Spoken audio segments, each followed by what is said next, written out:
So, today we're talking about when an investigation goes cold, what really happens.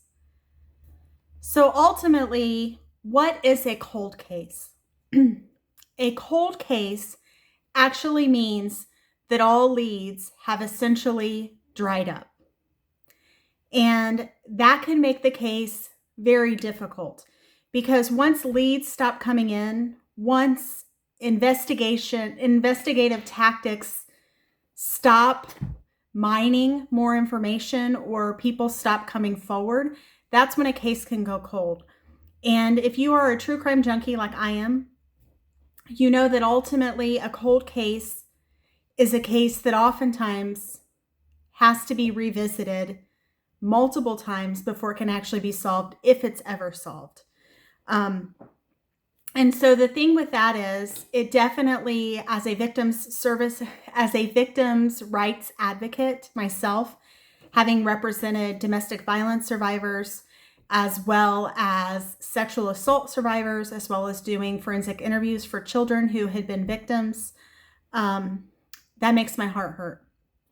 Because ultimately, justice delayed is justice denied. And so you think about the family members who are dealing with this tragedy and hoping that eventually it will be solved. And many of them may not live to see it solved because oftentimes cold cases become cold for a reason.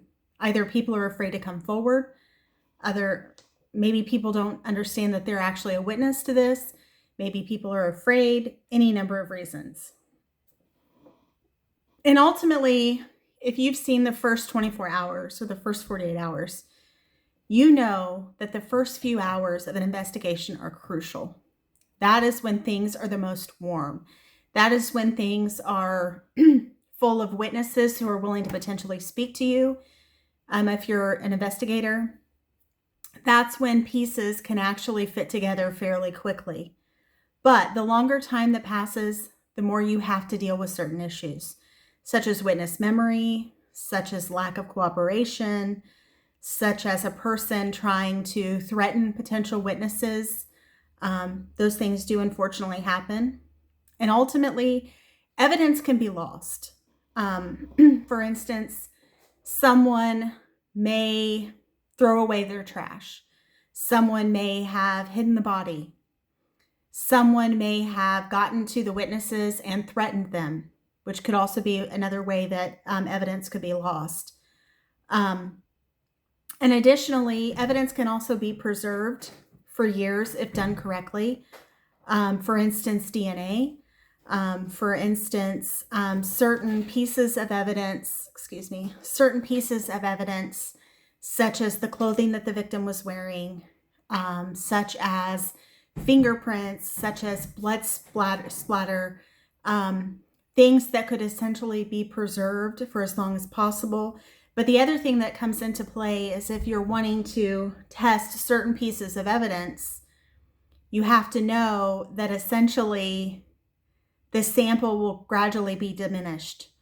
So you have to kind of do a cost-benefit analysis as to what is the most important thing. Are you looking for the suspect? What gives you the greatest likelihood of determining who the suspect is? And then you add the ancestry DNA into it, which can potentially locate relatives or ancestors of that person to help you work backwards to be able to determine who the suspect is. I mean, it's a great time to be an investigator because there's a lot of tools. There's touch DNA, excuse me. There's a lot of things at their disposal. But still, that doesn't make it easy per se, but it makes it a little more seamless potentially, depending upon the results and the things of that nature. Additionally, witness memory can be a big hurdle because depending on whether or not that person actually saw something, whether they're being truthful, additionally, your memory isn't a direct picture by picture of what actually occurred. It's a reconstruction. And so ultimately people, when they get stressed, some people forget, some people, fight, flight, freeze, or fawn.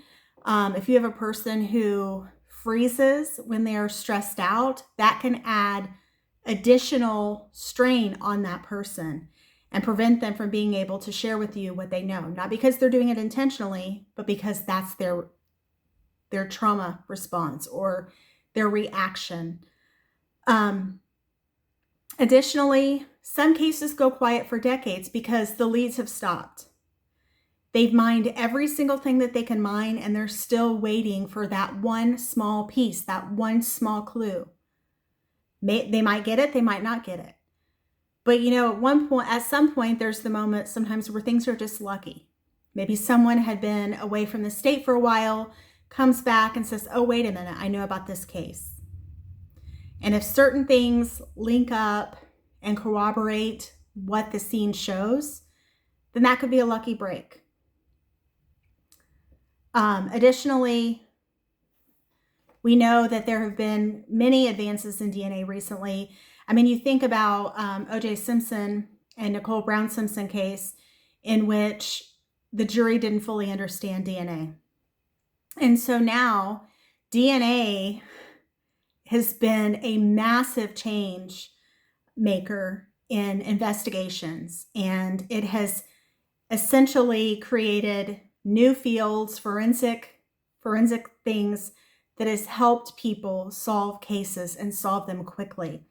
For instance, if my memory serves me, I believe that when they did a sample on O.J. Simpson, I remember my high school biology teacher said that the chance that it wasn't O.J. Simpson who killed Nicole Brown Simpson was a 1 in, I want to say, 10 billion chance that it wasn't him.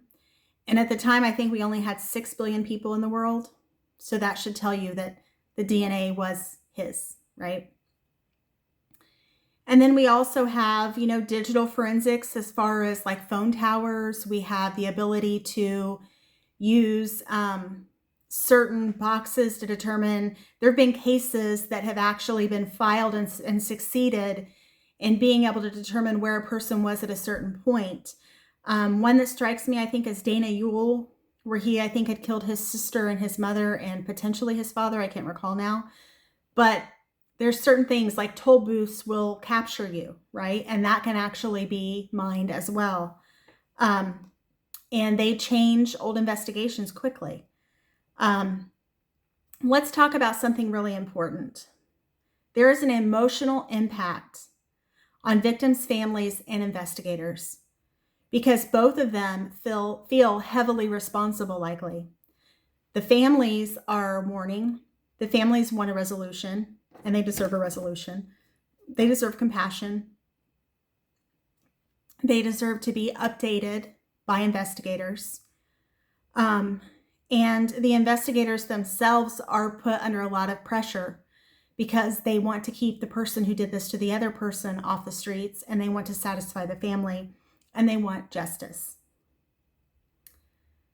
So there are several examples of cold cases solved many years later.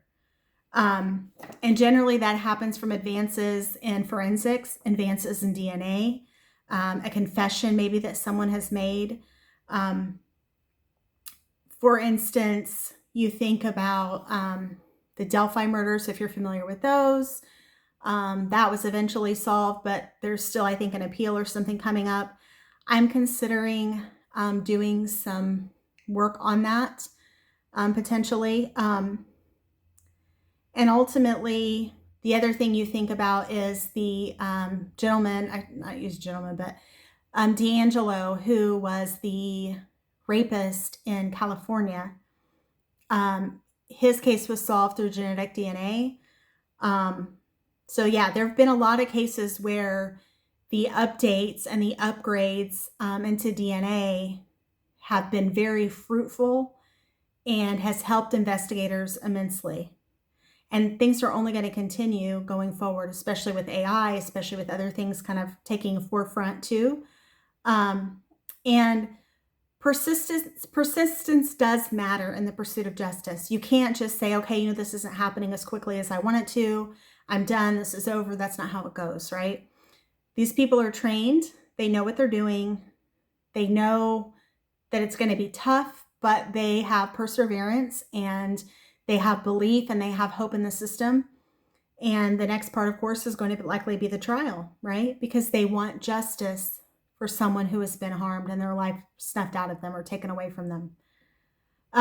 So justice delayed is not always justice denied, especially if the delay ends up providing more tools at the disposal of the investigators.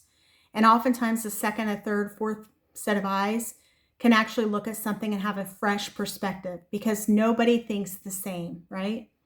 People all have different strengths. People all have different weaknesses. And certain people see things in a different pattern than others might see it. So that could be a strength.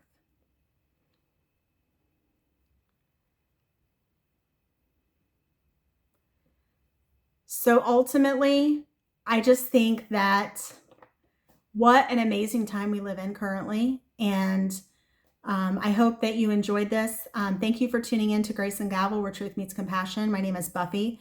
I'm an almost 18-year criminal defense attorney. And if you got value in this, please feel free to like and subscribe. I'd greatly appreciate it. And I hope you have a great rest of your day. Bye.